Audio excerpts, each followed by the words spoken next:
Warning, this video is a true account of real events and contains unsettling material. Viewer discretion is advised. Good evening, I'm Alice Gaynor. And welcome back, I'm Maurice Dubois. New here at 5:30, a judge will soon rule on key evidence in the murder of a New Jersey teenager. Prosecutors say they have a taped confession, but will the judge allow it? CBS 2's Meg Baker reports from Monmouth County.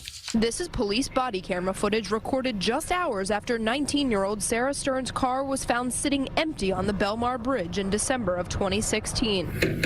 Police knocked on the door of Liam McAtasney, later arrested, charged with her murder. This young girl is off the grid all of a sudden, and nobody knows why. And you were basically the last person that had any contact with her. Welcome to the True Crime Room. Tonight, we dive into a chilling case so dark it will haunt your thoughts. Take a moment to subscribe, drop a like, and tell us where you're watching from. Now, the story begins. Neptune City, New Jersey. December 2016. About 30 minutes. That's how long it took for 19-year-old Sarah Stern to die. Her killer claimed to have timed it on his phone. He watched the seconds tick by as he strangled his childhood friend in her own home. And when it was over, he didn't feel remorse. He felt disappointed because he believed he would walk away with a large sum of money, but he found far less. Sarah Stern was a talented 19-year-old artist who grew up in this small coastal town where everyone knew everyone. On December 2, 2016, she spent the afternoon with her longtime friend Liam McAtasney, even stopping to grab food together. It seemed like any other day in a years-long friendship. Hours later, her car was found abandoned on the Route 35 bridge over the Shark River Inlet with the keys still in the ignition. Sarah was gone. Her body would never be found. And the two people responsible for her death were men she trusted completely. One of them had even been her junior prom date. Sarah Lee Stern grew up in Neptune City, where she was remembered as happy-go-lucky, smart, kind, athletic, and artistically gifted. She graduated from Neptune High School where she played softball and was on the swim team, then studied art and TV production at Brookdale Community College. She was exploring her passions in art, and her life was full of potential. But Sarah's teenage years had been marked by profound loss. Her mother, Carla Stern, died in 2013 after battling cancer. Sarah lived with her father Michael and had a devoted dog named Buddy. The death of her mother devastated her, but Sarah channeled her grief into her art. She encouraged others to be unapologetically yourself and embraced the phrase, "practice reckless optimism," which appeared frequently in her artwork. How do you move forward after losing a parent? For Sarah, art became her refuge. Her creativity became her voice. And by late 2016, she was ready to chase her dreams beyond the small town where she'd grown up. Sarah later discovered cash her mother had hidden in the home before she died. When Sarah discovered it, she decided to use it to move to Toronto where she wanted to practice her art and start a new chapter. Her father Michael said Sarah had fallen in love with the city. She was planning to leave in early 2017. Everything was falling into place. But someone else knew about that money. And they wanted it more than they valued Sarah's life. Liam McAtasney had known Sarah since childhood. According to his mother Megan, Liam and his twin brother Seamus first met Sarah during Sunday school classes when they were about 6 years old, becoming close friends in middle school. They were part of a group called The Squad that would make weekend plans together, trips to Six Flags, movies, whatever adventure they decided on. When Sarah's mother died in 2013, Liam's family was there for her. On the surface, they were friends. But by late 2016, Liam was struggling. He dropped out of college. He was unemployed. And when he learned about Sarah's inheritance, something dark took root in his mind. This wasn't a sudden impulse. This wasn't a moment of rage or passion. What happened next was calculated, planned, and utterly cold-blooded. On Thanksgiving 2016, a week before Sarah disappeared, Liam McAtasney told his friend Anthony Curry about an idea for a movie. Curry was an aspiring filmmaker, and the two had become close friends in high school, bonding over music, movies, and the TV show, The Sopranos. McAtasney told Curry about this idea he had to kill this girl, that he was going to strangle her and throw her over the bridge with his friend. Curry thought it was just another movie idea, saying, he would tell me ideas all the time and that stuff. But this wasn't fiction. McAtasney told Preston Taylor, his former roommate and Sarah's junior prom date, that Stern had the type of money somebody would kill for. The motive was financial. McAtasney believed Sarah had withdrawn money from the bank on December 2, 2016. Prosecutors said McAtasney had discussed or hinted at plans involving Sarah's money for months before her disappearance. For months, friendship had been poisoned by greed. Months of looking Sarah in the eye while plotting to take her life. Months of normalcy masking absolute betrayal. The original plan was to get Sarah drunk and steal the money left to her by her mother. But plans changed. McAtasney decided murder was the only way to guarantee he would get away with the theft. After Sarah disappeared, McAtasney began contacting Curry almost daily through Snapchat, a social media app where messages disappear saying it was urgent and he needed to tell him something. When McAtasney asked Curry if the cops had questioned him about Sarah's disappearance, Curry began to suspect his friend hadn't been discussing a movie at all. In January 2017, Curry went to police with details of his Thanksgiving conversation with McAtasney. Curry took a photo of Snapchat messages since they disappeared after opening.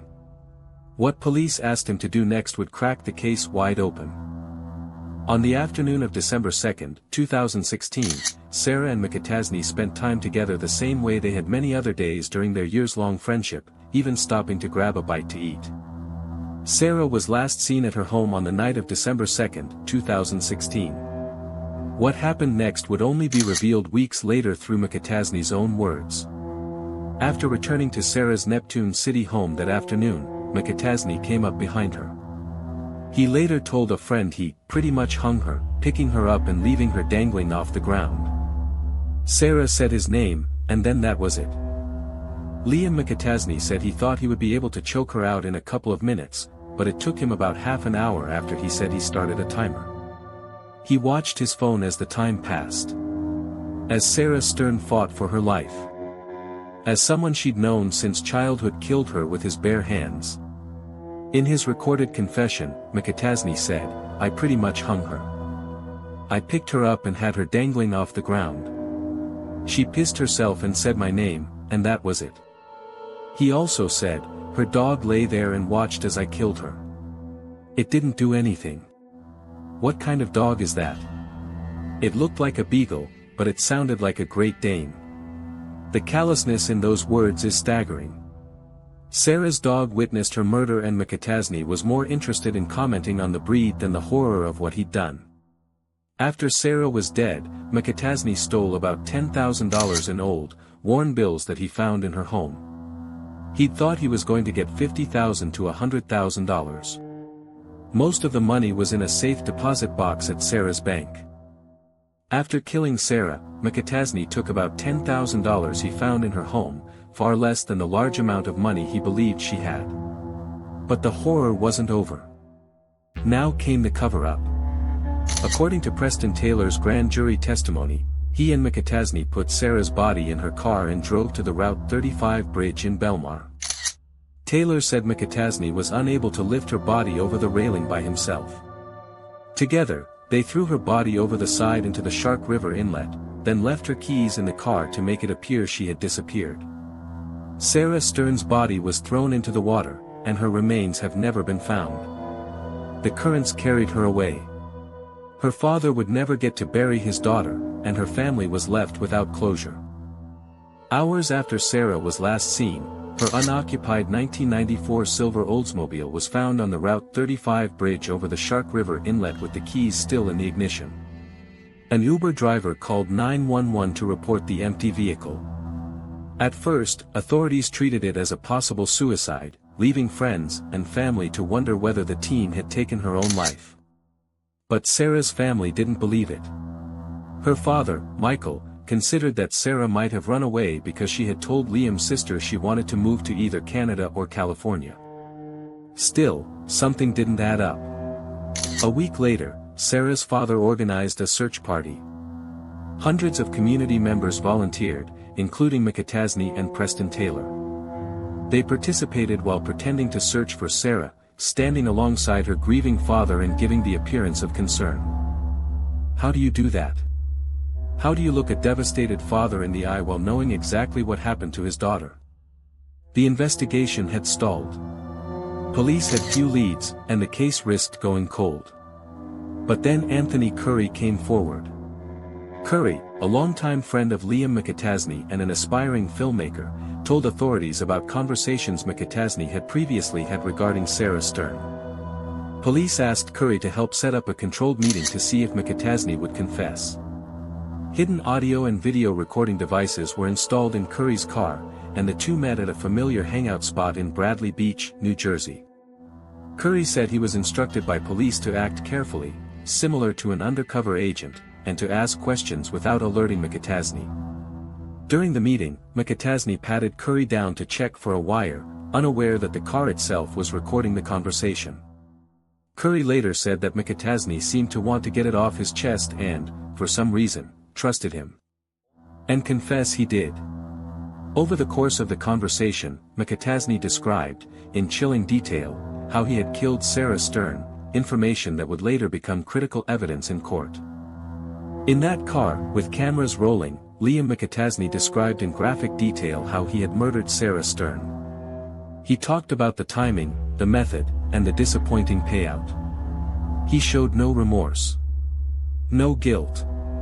Just frustration that he hadn't gotten as much money as he had expected. In the video, McAtasney said, "The worst part of it is I thought I was walking out with $50,000 to $100,000 in my pocket. She had one safe that she took money out of, and she only had about $10,000. The worst part. Not that he had killed his friend. Not that he had taken a life. The worst part was the money." There was also a recorded phone call in which McAtasney told Curry that he had about $5,000 in cash and was unemployed, noting that his cash is low quality and might not be accepted. On February 1, 2017, nearly 2 months after Sarah's murder, Liam McAtasney and Preston Taylor were arrested. Liam McAtasney's trial began in early January 2019, with testimony from his former roommate and accomplice, Preston Taylor, who had already pleaded guilty in April 2017 to robbery, conspiracy to commit robbery, evidence tampering, and hindering apprehension, and agreed to testify against McAtasney. The prosecution's case rested heavily on two pillars: Taylor's testimony and the devastating recorded confession played for the jury. When the jury watched that video, Sarah's father, Michael, sat in the courtroom being consoled by family members as he trembled and cried. Members of the Stern family were visibly emotional as the recording was played. Imagine having to sit there. Having to listen to someone describe in cold, casual detail how they murdered your daughter, how they timed it, how long it took, and how disappointed they were with the money they stole. Prosecutors noted that McAtasney showed an apparent lack of remorse while his confession tape played in court. He was emotionless while recounting of the killing and robbery was striking and showed how dismissive he was about what he had done. The Liam McAtasney trial lasted about 8 weeks. On February 26, 2019, the jury reached their verdict. McAtasney was convicted of first-degree murder, first-degree robbery, felony murder, conspiracy, desecration of human remains, hindering apprehension, and tampering with physical evidence, guilty on all counts with which he was charged. On June 21, 2019, Liam McAtasney was sentenced to life in prison without the possibility of parole for the murder of Sarah Stern. The court also imposed additional prison terms, including a 10-year consecutive sentence for disturbing or desecrating human remains. 1 week later, on June 28, 2019, Preston Taylor was sentenced for his role in helping dispose of Sarah Stern's body. Under his plea agreement, Taylor received 18 years in prison and must serve a substantial portion of that sentence before becoming eligible for parole. Prosecutors later credited Anthony Curry as a crucial figure in solving the case. Curry secretly recorded McAtasney confessing to the murder, which became one of the most important pieces of evidence. Curry later explained that he did not come forward for fame or recognition. He only wanted to help bring closure to Sarah's family. Without that recording, investigators may never have been able to prove what really happened to Sarah. In the years since Sarah's death, her family has worked to keep her memory alive. They established the Sarah Lee Stern Scholarship Fund, supporting students pursuing careers in art and media, passions that meant everything to Sarah. On July 15, 2017, nearly 1,000 people gathered at the Neptune City Community Center to celebrate her life. The room was filled with photographs, memories, and pieces of Sarah's artwork. Sarah's story is not only about how she died. It is also about how she lived. She was creative, optimistic, and known for encouraging people around her to be unapologetically themselves. But the way her life ended is a reminder of something much darker.